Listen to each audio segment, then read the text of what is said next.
Some silences are comforting. Others feel like they're watching you. Grief has a way of reshaping everything, your routines, your emotions, even the way you move through a quiet house. After David passed, the lake house became both my refuge and my prison. Surrounded by still water and whispering trees, I convinced myself I needed the solitude, that I was healing. But healing can sometimes look a lot like hiding. That night, everything felt heavier. The silence wasn't peaceful, it was loaded, thick with thoughts I didn't want to think. I kept scrubbing the same plate at the sink, staring out the window, telling myself I was fine, until I heard the door creak open. His voice called out to me, casual, almost sleepy. But the moment he stepped into the room, I knew something had shifted, something I couldn't yet name. It wasn't what he said. It was how he looked at me. And suddenly, I wasn't sure I was as alone as I thought. They say grief moves in waves. But for me, it was more like fog, quiet, persistent, and everywhere. It blurred the edges of my days, softened my thoughts, and settled into the corners of the house like dust that wouldn't lift. After David passed, the cabin by the lake became my safe space, or so I told myself.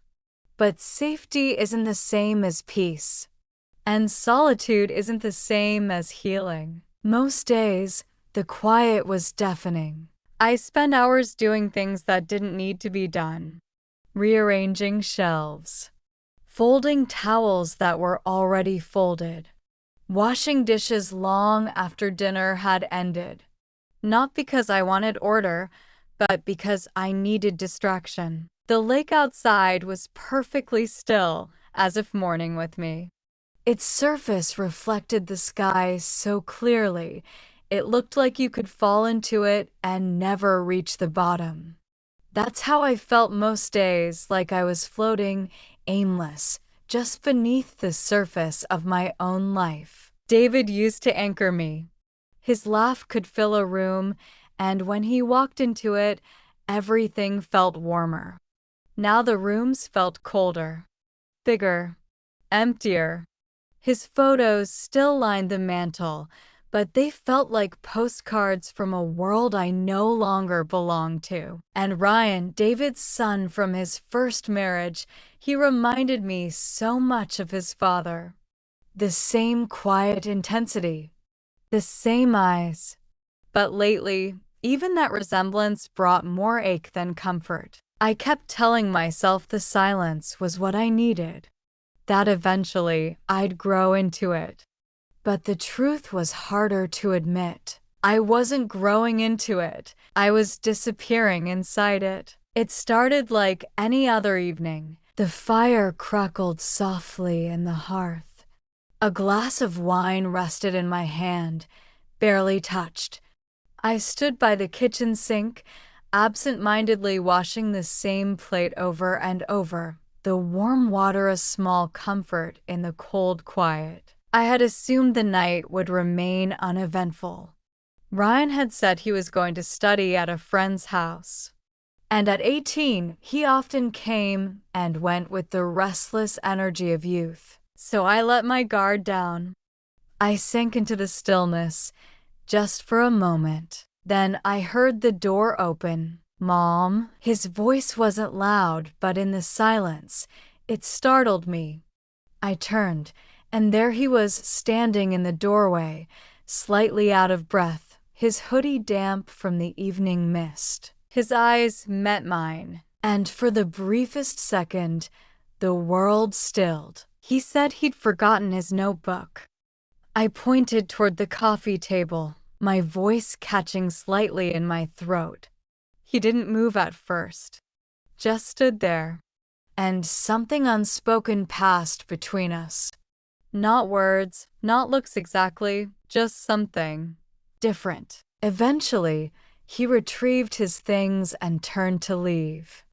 But before the door closed behind him, he glanced back, and that glance stayed with me longer than it should have. Not because of what it meant, but because I couldn't figure out why it lingered. After he left, the cabin felt even quieter than before. It wasn't just the absence of sound, it was something heavier. Like the air had thickened, like the moment we'd shared had unsettled something deep inside me. I tried to tell myself it was nothing, a trick of the mind, a side effect of too much grief and too little sleep, but it lingered. I poured myself another glass of wine, hoping the warmth would ease the tension in my chest. It didn't. I sat on the couch, staring into the flames, their soft flicker dancing across the walls and over the framed photographs that lined the mantel. David's smile stared back at me, frozen, distant. I missed him in a way that no words could ever fully explain. I missed his steadiness, his grounding presence. Without him, I felt like a boat unmoored, drifting farther and farther from shore, but pretending I knew the way. I closed my eyes, trying to push away the image that had rooted itself in my thoughts. Ryan, standing in that doorway, his eyes holding mine just a second too long. It was probably nothing. He was tired. Maybe I imagined it. Maybe it was just the loneliness twisting everything out of shape again. But deep down, I wasn't sure. That night, sleep didn't come easily. I tossed and turned, tangled in sheets and thoughts I didn't want to entertain. Every time I closed my eyes, I saw that moment again. The glance, the pause, the silence between us. Why couldn't I shake it? I told myself it was the grief. That when you lose someone, your mind plays tricks.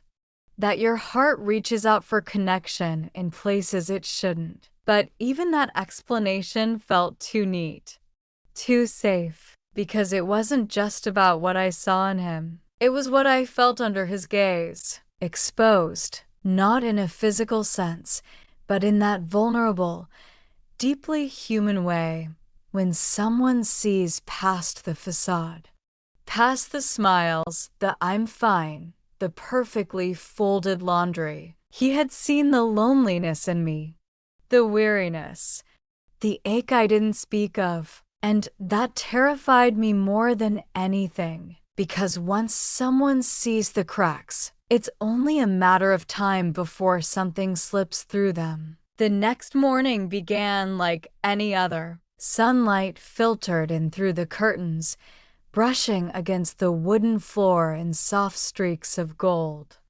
Birds chirped outside the window, and the lake glimmered as if untouched by the weight I carried. But I wasn't untouched. I moved through the morning like a ghost in my own home, hands busy, mind adrift.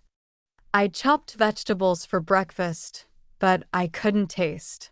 The image of Ryan standing in that doorway, the way his eyes had searched mine, it clung to me like damp air. And then I heard his footsteps behind me, a quiet shuffle, hesitant. I didn't turn. "Morning," I said, forcing my voice to sound casual, steady. "Morning," he replied. Too soft, too careful. He moved around the kitchen without looking at me directly. Poured juice, opened a cupboard, stood just a little too long in the same spot. I could feel the energy between us, coiled and tight, like a wire stretched to its breaking point. I flipped the omelet. My hands were shaking. Silence settled between us again, but not a peaceful one. This silence had weight, memory, tension. Then I spoke, barely above a whisper. "About last night. Can we not talk about it?" He interrupted almost too quickly, but not with anger, with fear, and maybe something else. Regret? Shame? His eyes finally met mine, and what I saw there made my breath catch, There was vulnerability, yes, but also recognition. He knew what I had felt. And worse, I knew it too. We didn't speak about it again. Not that day, not the one after. But the silence between us didn't fade, it sharpened. Every glance lasted a second too long. Every brush of his hand near mine felt charged. Every shared space, no matter how mundane, became a quiet battlefield between denial and something unspoken. At first, I told myself I was imagining it, that I was projecting my loneliness onto him, that grief had blurred my judgment. But it wasn't imagination. It wasn't projection. It was presence. He was always there, lingering in doorways, staying a little longer in rooms he once breezed through. Watching, not with malice or intent, but with confusion. Maybe even longing. One afternoon, I was folding laundry in the living room when he sat beside me on the couch. "Need help?" he asked softly. I froze. It was such a simple question. Innocent on the surface. But the air shifted. He didn't look at me when he said it. He focused on the towels, on the motion of folding neat, slow, intentional. I handed him a pillowcase. Our fingers brushed, and the silence between us bloomed. I should have gotten up. I should have walked away. But I didn't. I stayed, because something in that moment felt fragile and human and terrifyingly intimate, not in body, but in truth. He turned to me, finally, his voice quieter than I'd ever heard it. "Do you ever feel like you're holding your breath all the time?" I didn't answer right away, because I did. Every day. Since David. Since the silence swallowed this house. Since that night. "Yes," I said, finally. "All the time." And in his eyes, I saw relief. Not because of what I said, but because I had said it. Because I didn't pretend anymore. That was the turning point. Not a kiss.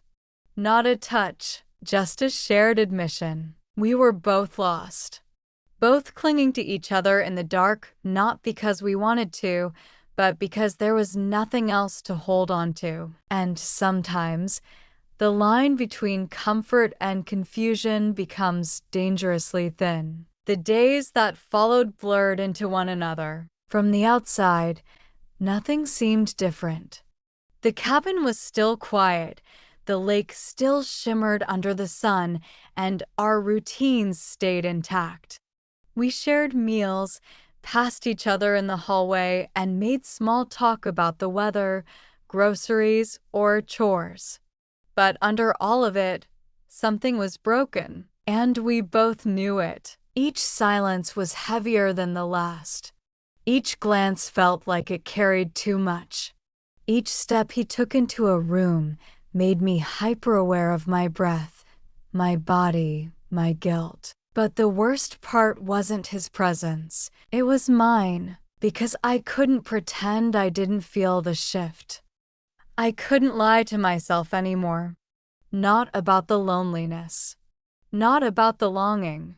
And not about how easy it had become to mistake his comfort for something more. One evening, I escaped to the porch. The sky was painted with streaks of orange and lavender, the lake mirroring every soft hue. It should have brought peace. But my chest was tight. My thoughts raced. My hands trembled around the ceramic mug I held, though the tea inside had long since gone cold. I heard the door creak open behind me. I didn't need to turn. I knew it was him. "I couldn't sleep," he said gently. I didn't answer. Instead, I stared at the lake, willing the stillness to settle the storm inside me. He stepped closer. Not too close. Just near enough for me to feel his warmth in the cooling air. "You've been quiet," he said, his voice almost hesitant. "I have a lot on my mind," I replied, barely above a whisper. "I know," he said. Then, after a pause, "So do I." And that was it. That was the moment. The moment where everything inside me begged for escape and release at the same time. The moment I knew a decision had to be made, not just for me, but for him. For both of us. I turned to face him. His eyes held mine, not demanding, not pleading, just waiting. And I spoke. "Ryan," I started, my voice cracking under the weight of everything I didn't want to say. "I care about you. More than I should, maybe. But that doesn't mean we're meant to carry this any further." He looked away. "I know," he murmured. "I'm not trying to pretend nothing happened," I continued. I know where this leads. And it's not a place we can return from. You'll look back one day and wonder who let the lines blur. I won't let it be me." He was silent for a long time. And then, softly, "Was it all in my head?" "No," I said firmly. "But not everything we feel deserves to be followed." A long breath escaped him. I could see it in the way his shoulders dropped, the exhaustion of fighting what we both knew had no future. That night, I lay awake again. But this time, it wasn't torment that kept me up.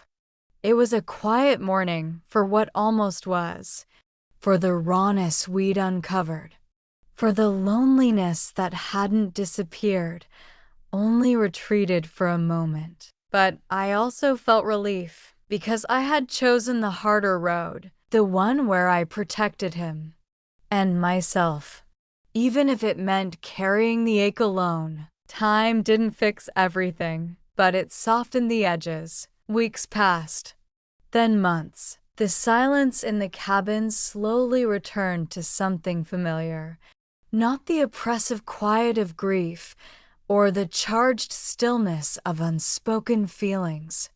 Just quiet, clean, undisturbed. Ryan and I spoke less for a while, not out of avoidance, but out of respect.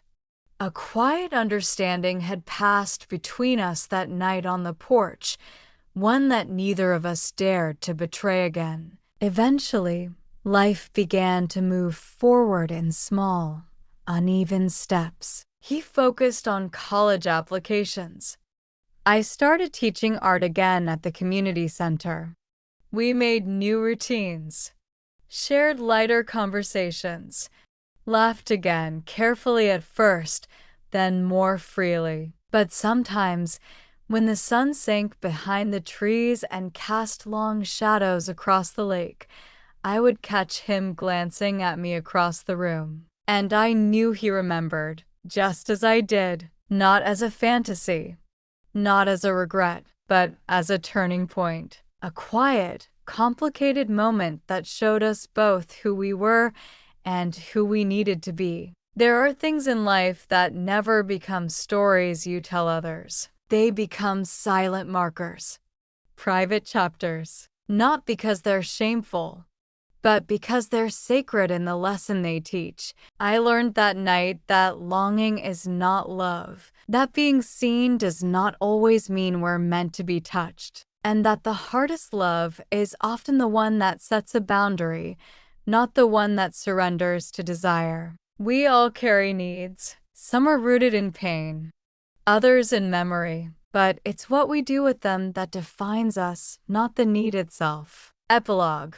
A message to the lonely. If you're reading this or hearing this, and you've ever felt the kind of hollow that silence brings, know that you're not alone. But please be careful who you reach for in the dark, because not every comfort is meant to be held. Some are meant to pass through you like a breeze, felt, acknowledged, and released. And sometimes the truest form of love is letting go.